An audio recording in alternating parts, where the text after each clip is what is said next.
Cheers and triumphs from the track field of Cairns last week as one local lad made history winning a bronze medal in the 200 metres of the Oceania Championship.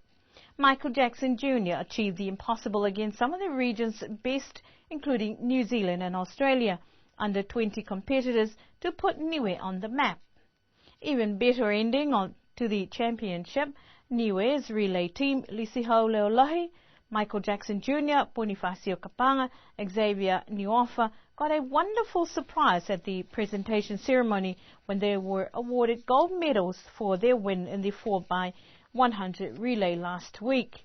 The unexpected turn of events surprised the team, but according to reports from Cairns, it was received with great appreciation by the team, who upset one of the champs in the region, New Zealand. Reports also from the team management, 14-year-old Janam Hopotoa, who travelled with the team for shot put, achieved his personal best. Half of the team will continue on to India with Team Niue, whilst the rest will return home. Congratulations to the team and management for all the achievements.